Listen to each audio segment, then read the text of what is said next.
Hello नमस्कार, जय Hind. Class 12th bio का जो दूसरा चैप्टर है मानव जनन, इस अध्याय की इम्पोर्टेंट टॉपिक है शुक्राणु। इस टॉपिक को पढ़ाने जा रहे हैं। आप अच्छे से इस अध्याय को तैयार कर लीजिए क्योंकि इम्पोर्टेंट है। यहाँ से प्रश्न आपके एग्ज़ाम में पूछे जाएंगे। अगर आप इस वीडियो को पूरा देख लेंगे तो कोई दिक्कत नहीं होगी। जितने भी प्रश्न आपके एग्ज़ाम में पूछे जाएंगे सभी प्रश्नों का उत्तर आप आसानी से लिख पाएंगे। मैं गारंटी ले रहा हूँ। इस तरीके से इस टॉपिक को पढ़ा दूंगा कि आप कभी जीवन में नहीं भूलेंगे। तो चलिए शुरू करते हैं। बस वादा कीजिए कि आप इस वीडियो को पूरा देखेंगे। चलिए शुरू करते हैं। इम्पॉर्टेंट टॉपिक है। सबसे पहले हम बात करते हैं शुक्राणु की, फिर बात करेंगे शुक्राणु की संरचना की। सबसे पहले आप इस बात को समझिए, यहाँ मैं आपको समझा दे रहा हूँ। इस बात को समझिए कि शुक्राणु क्या होते हैं। तो शुक्राणु एक प्रकार के नर युग्मक होते हैं। नर युग्मक होते हैं। इतनी बात क्लियर हो गई। दूसरी बात, ये जो शुक्राणु होते हैं ये शुक्राणु क्या करते हैं, निषेचन की क्रिया में भाग लेते हैं। नोट कर लेंगे, निषेचन की क्रिया में भाग लेते हैं। शुक्राणु अगुणित होते हैं। ये बहुत इंपॉर्टेंट है, प्रश्न पूछा जाता है कि शुक्राणु अगुणित होते हैं या फिर द्विगुणित होते हैं। तो आप कहेंगे शुक्राणु कैसे होते हैं, अगुणित होते हैं।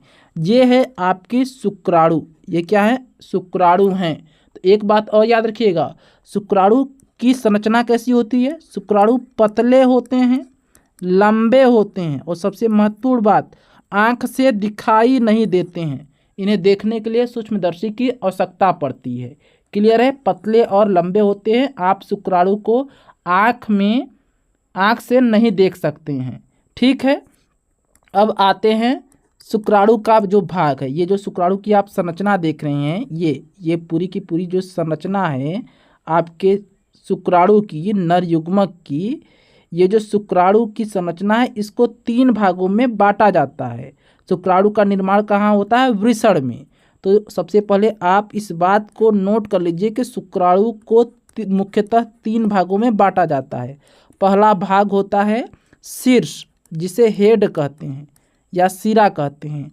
दूसरा भाग होता है मध्य भाग और तीसरा भाग होता है पूंछ, यानी कि ये जो हिस्सा है, ये हो गया आपका शीर्ष, ये भाग हो गया आपका शीर्ष, ये जो भाग हो गया ये हो गया मध्य, और ये जो नीचे का हिस्सा होता है ये हो गया पूंछ। ठीक है, तो सबसे पहले शीर्ष के बारे में समझ लीजिए। तो ये जो शीर्ष होता है सबसे पहले इसके बारे में समझ लीजिए। अगर हम बात करें शीर्ष की, यहाँ ये देखिए ये शीर्ष भाग है। ठीक है, अगर हम शीर्ष भाग की बात करते हैं, ये जो पूरा हिस्सा होता है शीर्ष भाग का। ठीक है, यह शुक्राणुओं का शीर्ष भाग होता है जिसमें बड़ा तथा अगुणित केंद्रक होता है। यहाँ पर केंद्रक पाया जाता है, यहाँ पर एक बड़ा केंद्रक पाया जाता है और जो केंद्रक होता है वो अगुणित होता है। और जो शीर्ष भाग होता है इसके आगे यहाँ पर टोपी नुमा संरचना पाई जाती है। कैसी संरचना पाई जाती है, टोपी नुमा संरचना होती है जिसे एक्रोसोम कहते हैं। यानी कि ये जो टोपी नुमा संरचना होती है इसे क्या कहते हैं, एक्रोसोम कहते हैं। यह निषेचन के समय अंडाणु के झिल्ली को नष्ट करता है। यानी कि अगर हम बात करें शीर्ष की, तो शीर्ष में क्या पाया जाता है, केंद्रक पाया जाता है। इतनी बात समझ में आ गई।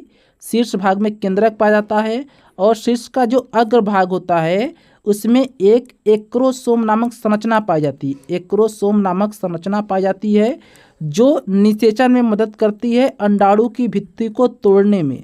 अंडाणु की जो भित्ति होती है उसे कौन तोड़ता है, उसे एक्रोसोम तोड़ता है। कौन तोड़ता है, एक्रोसोम तोड़ता है, जो कि शुक्राणु के शीर्ष भाग में पाया जाता है। और एक्रोसोम की संरचना कैसी होती है, टोपी नुमा होती है। कैसी होती है, टोपी नुमा। यहाँ पर देखिए ये जो टोपी नुमा है। ठीक है, अब आगे बात करते हैं मध्य भाग की।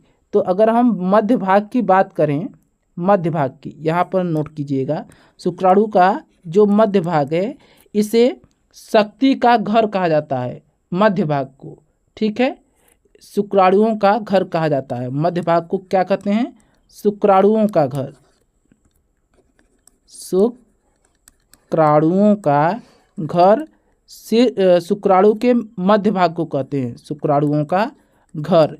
यानी कि जो मध्य भाग होता है इसमें पाई जाती है माइटोकॉन्ड्रिया। क्या पाई जाती है? माइटोकॉन्ड्रिया पाई जाती है। और इसी माइटोकॉन्ड्रिया से क्या मिलता है शुक्राणु को? शुक्राणु को इसी माइटोकॉन्ड्रिया से ऊर्जा मिलता है। ठीक बात है, क्या मिलता है? ऊर्जा मिलता है। ठीक है, और इसी ऊर्जा से शुक्राणु क्या करते हैं? गति करते हैं। शुक्राणु क्या करते हैं? गति करते हैं। यानी कि शुक्राणु को गति करने के लिए ऊर्जा कहाँ से मिलती है? माइटोकॉन्ड्रिया से। और माइटोकॉन्ड्रिया शुक्राणु के मध्य भाग में स्थित होती है। तीसरा भाग हो गया पूंछ। तो पूंछ की सहायता से शुक्राणु क्या करते हैं? गति करते हैं, दिशा को बदलते हैं। गति करते हैं, दिशा को बदलते हैं पूंछ की सहायता से। ये जो पूंछ है ये हिस्सा हो गया पूंछ का। इसकी सहायता से जो शुक्राणु होते हैं ये गर्भाशय में गति करते हैं, तैरते हैं, अपने दिशा को बदलते हैं। ठीक है, तरल माध्यम में। कोई दिक्कत? हाँ, मिलते हैं नई वीडियो में। तब तक के लिए जय हिंद, वंदे मातरम।